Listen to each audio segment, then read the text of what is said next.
سلام دوباره دوستان عزیز، من ساسان توسلی هستم و امروز جلسه 16 یه سری درس‌های در الهیات مسیحی. دارم از کتابی استفاده می‌کنم به نام حقایق اساسی ایمان مسیحی. حقایق اساسی ایمان مسیحی. نویسنده این کتاب آرسی سپرول هست، یکی از معلم‌های سابق خود بنده. تیتر انگلیسی این کتاب هست Essential Truths of the Christian Faith و یکی از خوبی‌های این کتاب اینه که اصول مسیحیت رو به طور خیلی ساده و مختصر مفید در عرض 2-3 صفحه مطرح میکنه با چند تا از آیات کلیدی درباره این موضوع. و هدف من از این درس‌ها اینه که بتونیم ایمان مسیحی رو برای کسایی که تازه با مسیحیت دارن آشنا میشن رو باز بکنیم. متن فارسی این کتابم به طور رایگان قابل دسترسی در اینترنت و امیدوارم که حرفای من مکمل کننده صحبت‌های کتاب باشه. حالا چند هفته ای که وارد قسمت مسیح شناسی الهیات مسیحی شدیم و من حالا هفته ها صحبت کردیم درباره الوهیت مسیح، انسانیت مسیح، رابطه این دوتا با هم و حالا میخوام وارد فصل 32 و فصل 33 کتاب بشیم تو این جلسه. فصل 32 تیترش هست جلال مسیح و فصل 33 تیترش هست صعود مسیح. جلال مسیح و صعود مسیح. و دوباره اینجا میبینیم این ارتباط بین الوهیت و ذات انسانی عیسی مسیح رو. در انجیل متی فصل 17 داستانی رو میخونیم که این داستان در اناجیل مختلف هم تکرار میشه. من حالا از انجیل متی میخوام بخونم آیه 1. 6 روز بعد عیسی پتروس و یعقوب و برادرش یوحنا را برگرفت و آنان را با خود بر فراز کوهی بلند به خلوت برد. در آنجا در حضور ایشان سیمای او دگرگون شد. چهرهش چون خورشید می درخشید و جامهش همچون نور سفید شده بود. توی انگلیسی به این داستان میگیم داستان ترانسفیگوریشن، داستان حالا یا دگرگونی عیسی مسیح. داستان دگرگونی عیسی مسیح.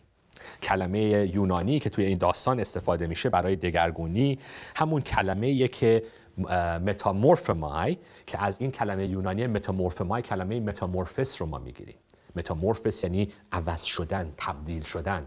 همونطوری که یک کرم ابریشم تبدیل میشه به یک پروانه، این همون کلمه یونانیه که اینجا میبینیم که این عیسی ناصری، این مردی که شاگرداش باش بودن، برای چند لحظه پرده انسانیت رو از خودش کنار گذاشت تا نور جلال خدا از وجود اون خودش رو نشون بده. به نظر من دوباره خیلی تصویر زیباییه از این صحبتی که مثلا تو یوحنا، انجیل یوحنا فصل 1 وقتی میگه که در آیه 1 فصل 1 یوحنا در ازل کلمه بود، کلمه با خدا بود، کلمه خود خدا بود. آیه 2 همه چیز از طریق اون خلق شد. آیه 14 و کلمه خدا خیمه زد در بین ما، جسم پوشید، انسان شد تا ما اون رو ببینیم و باش روبرو شیم. و همین این صحبتی که داریم میکنیم، صحبت جلال مسیح رو که داریم تو این فصل کتاب مطرح میشه، صحبت این هست که کلمه جلال تو کتاب مقدس کلمه خیلی مهم و کلیدی هست. بارها و بارها درباره جلال خدا ما میخونیم و توی صحبت‌های انسانی جلال شاید خیلی وقتا ربط داره به شهرت، به موفقیت، به مقام، ولی تو کتاب مقدس وقتی صحبت جلال خدا میشه صحبت نور مقدس حضور خداست.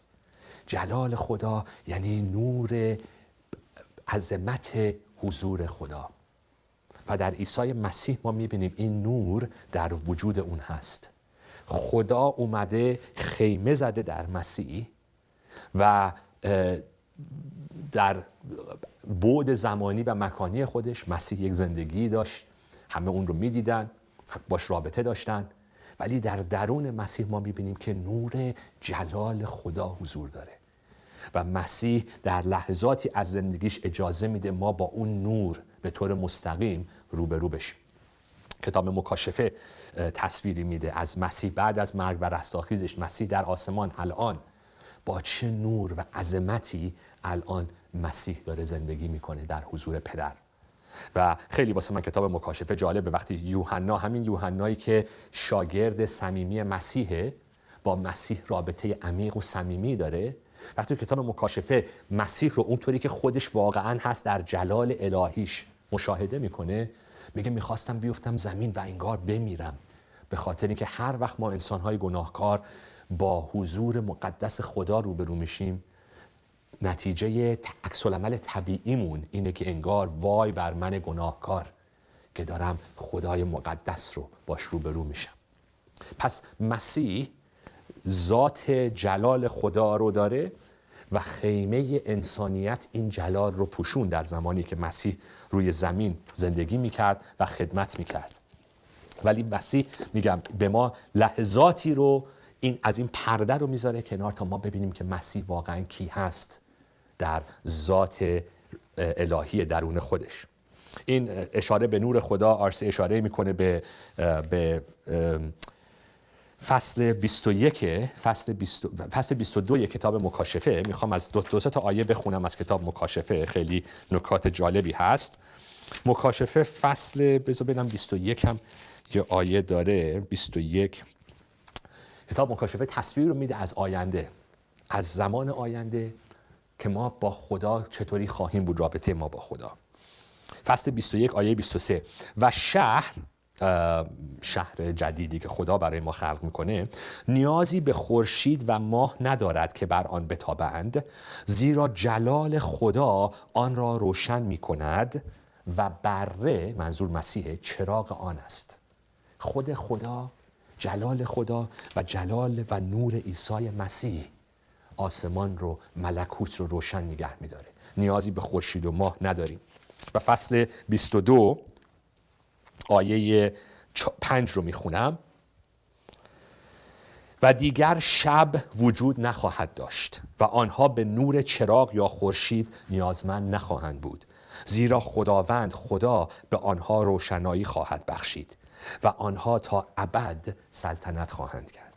عزیزان، خیلی خیلی نکته مهمی هستش که این خدایی که حضورش نوره، حضورش قدوسیته، حضورش جلاله، این خدا میاد در عیسی مسیح خودش رو انقدر فروتن میکنه که انسانیت رو به خودش میپوشونه و مثل یک انسان معمولی زندگی میکنه.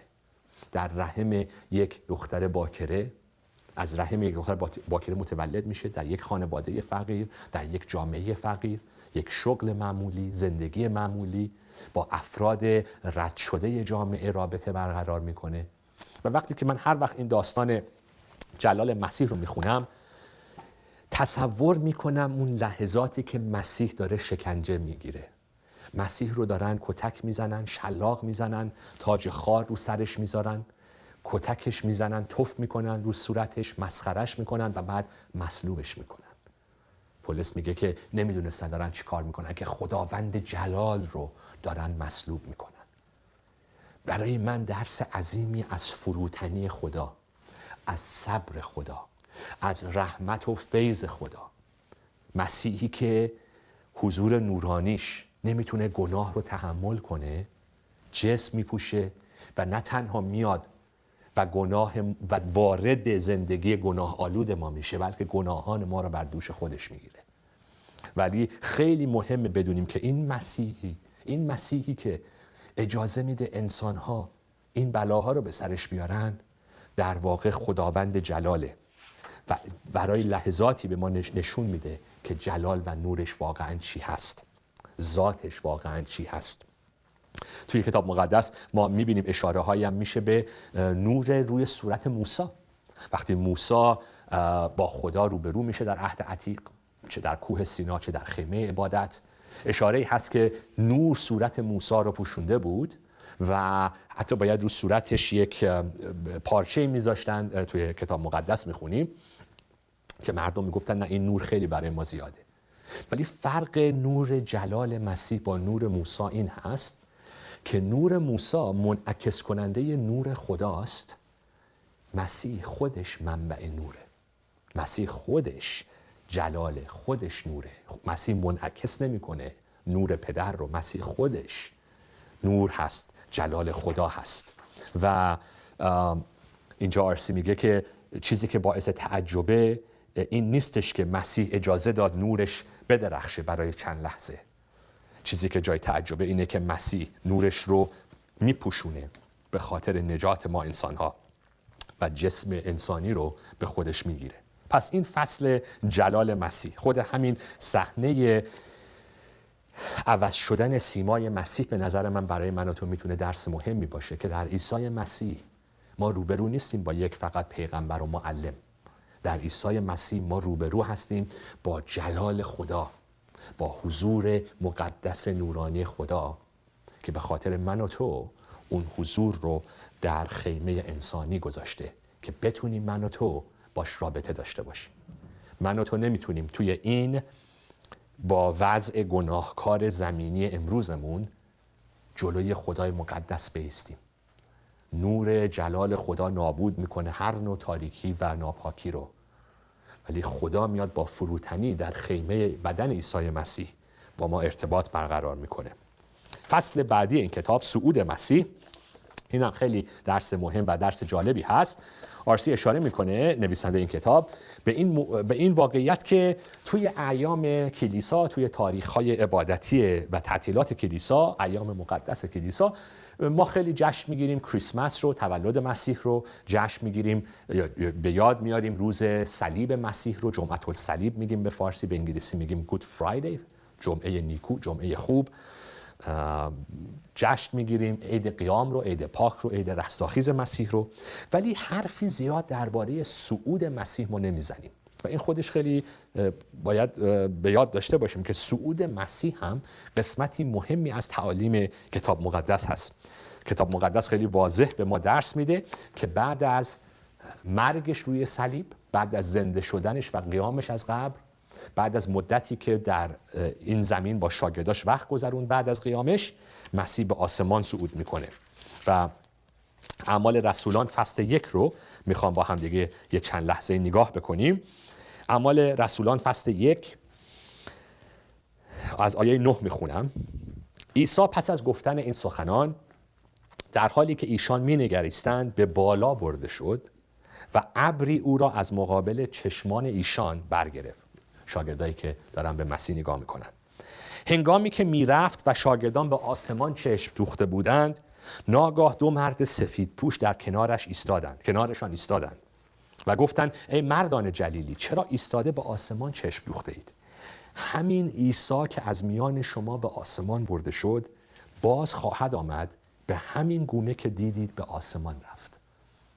قسمتی از کار عیسی مسیح عزیزان فقط این نبود که بیاد روی زمین برای من و تو بمیره و زنده بشه از مرگ. قسمت مهمی از کار عیسی مسیح این هست که باید برمیگشت، صعود میکرد به آسمان و کارش رو ادامه میداد الان در دست راست خدای پدر. این صحبتیه که کتاب مقدس میکنه و حالا میخوام تو این دقایقی که با هم تو این جلسه داریم این موضوع رو ما باز بکنیم که چرا صعود مسیح به چه معنایی هست، صعود مسیح به چه معنایی هست در الهیات مسیحی. که خود کلمه صعود یعنی بالا رفتن یا بلند شدن، ولی خیلی معانی عمیق‌تری و غنی‌تری در این کلمه وجود داره. صعود عیسی، نویسنده اینطوری نویسنده می‌نویسه، مترجم اینطوری می‌نویسه، صعود عیسی به رفتن او به سوی جایی خاص برای هدفی به خصوص اشاره می‌کند. او به سوی پدر، به دست راست پدر، به سوی مکان اقتدار کیهانی بالا می رود. عیسی برای تاجگذاری، برای انتساب به مقام پادشاه پادشاهان به سوی آسمان می رود. توی جلسات پیش من گفتم ما از کلمات انسانی باید استفاده بکنیم برای رسوندن یه سری معانی روحانی. وقتی میگیم مسیح در دست راست پدر نشسته، اصطلاح کتاب مقدسی هست، منظور نیست که یه خدا هست روی تخت نشسته، بغلش هم عیسی مسیح روی تخت دیگه است، پس یکی هم دست چپ نشسته، یکی دست راست نشسته. نه، اصطلاح دست راست یعنی در اقتدار، در قدرت. الهیات مسیحی میگه که وقتی مسیح به آسمان صعود کرد، تصویری از این که مسیح به عنوان شاه شاهان تاجگذاری شد.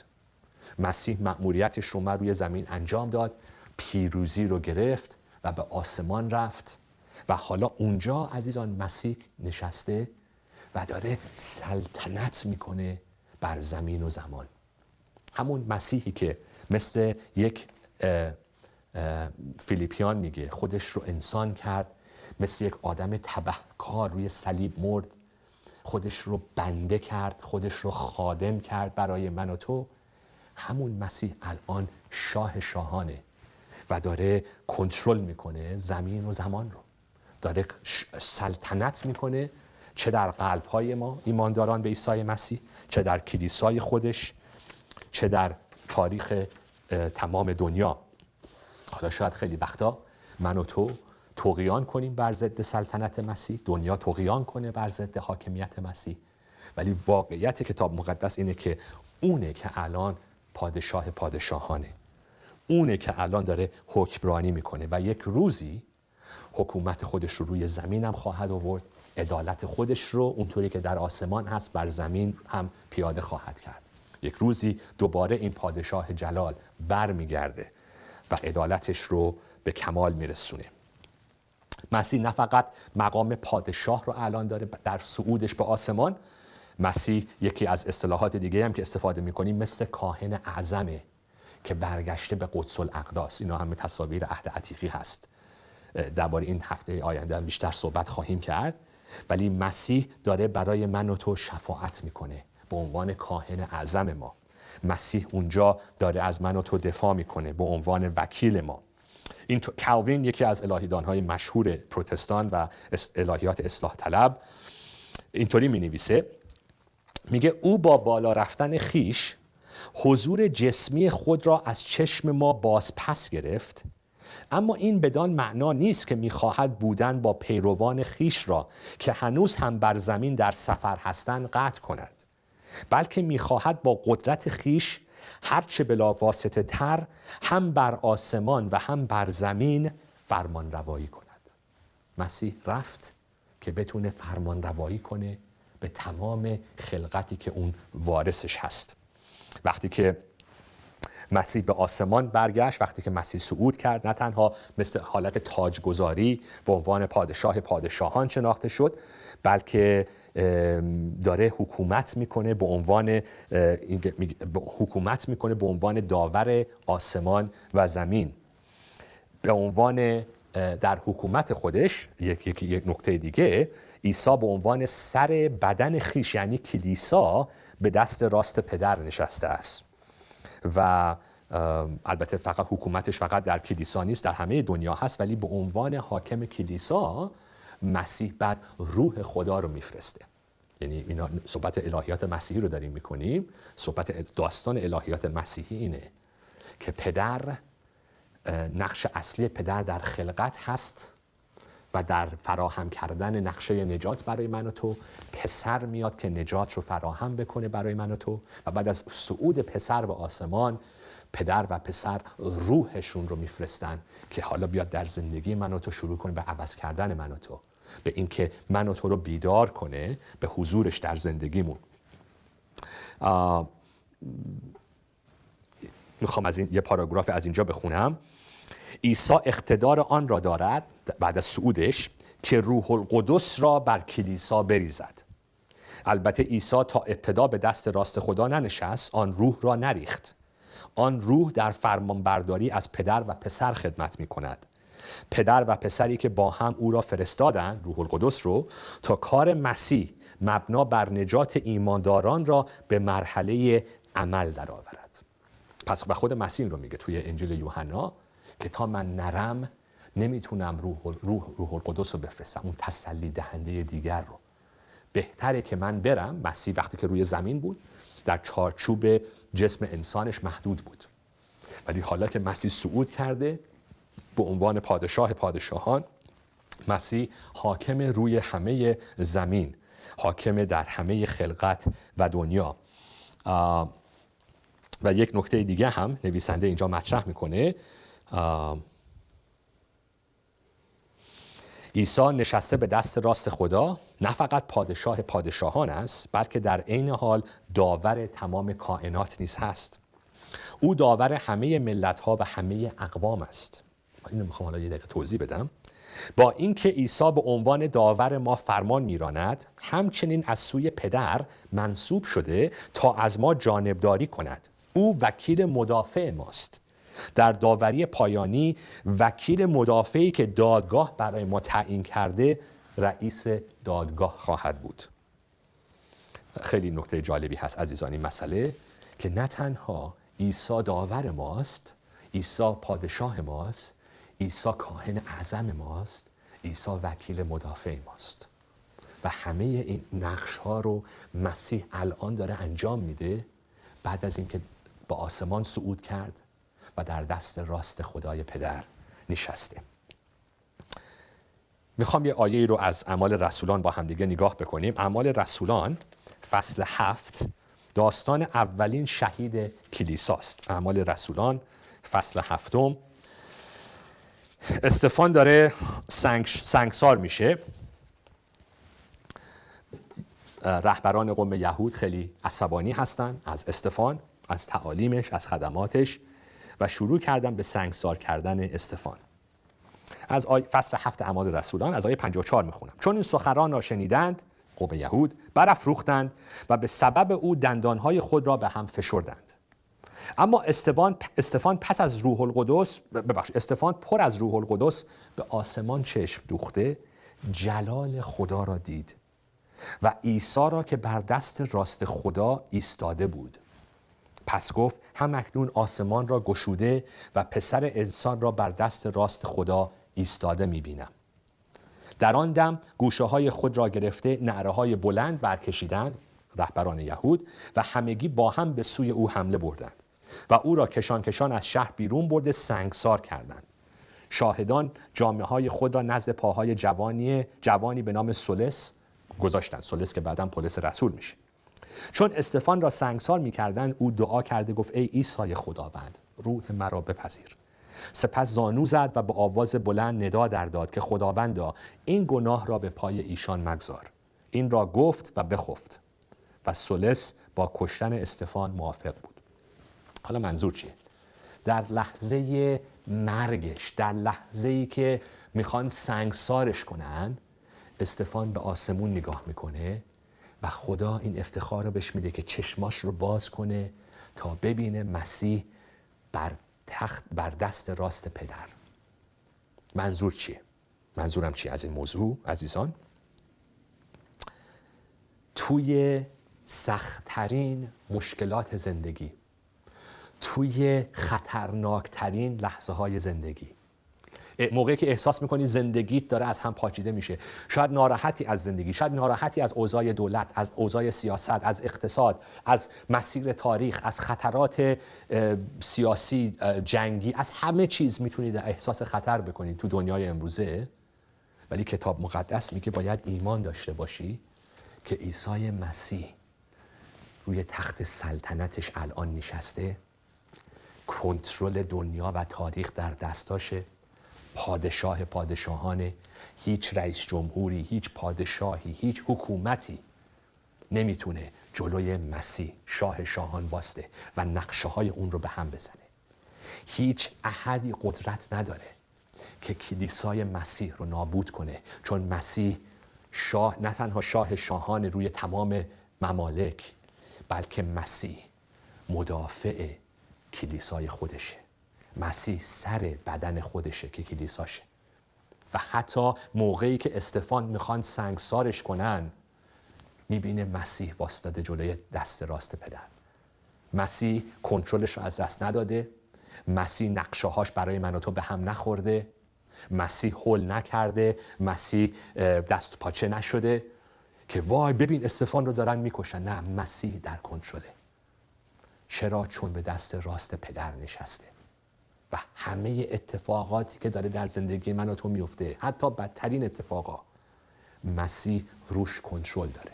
حالا من و تو شاید نفهمیم چرا مسیح اجازه میده این اتفاقا بیفته، ولی کنترل از دست شاه شاهان ما خارج نیست. و اون کسی که شاه شاهانه، اون کسی که داوره، اون کسی که بر تخت سلطنت نشسته، همون شخص هم کاهن اعظم ماست، همون شخص هم روحش رو فرستاده برای کلیسا و برای ما، همون شخص که داور هست، شفیع و وکیل ما هم هست. این پس نکته های خیلی مهمی هست درباره صعود عیسی مسیح. مسیح نه این فقط 2000 سال پیش به دنیا بیاد، زندگی کنه، تعالیم قشنگی بده، روی صلیب بمیره، زنده بشه و بعد دیگه برو ما ازش خبردار نشیم. نه، مسیح همین الان داره حکومت میکنه، همین الان داره شفاعت میکنه، همین الان داره داوری میکنه، همین الان داره از طریق روح خودش قلب‌های ما رو شکل میده، زندگی‌های ما رو شکل میده. همین الان داره تمام تاریخ رو به سوی نقشه کمال خودش هدایت میکنه و یک روزی هم وعده داده که دوباره برمیگرده از مکان پرجلالش که عدالت خودش رو به طور کامل تحقق ببخشه در زندگی‌های ما، در دنیا، در تاریخ. پس عیسی مسیح الان حاضره، الان حاکمه و میتونیم زندگیمون رو به دستش بسپاریم و بهش اعتماد بکنیم. مسیح پرجلال، مسیح صعود کرده، مسیحیه که ما میتونیم با تمام دل و وجودمون بهش اعتماد کنیم که نقشه های خوب، نقشه های برکتش رو داره در زندگی ما انجام میده. وقتمون تو این جلسه تموم شده. مرسی برای صبرتون با بنده. تا هفته آینده شما رو به دستای خدای بزرگ میسپارم. خدا نگهدار.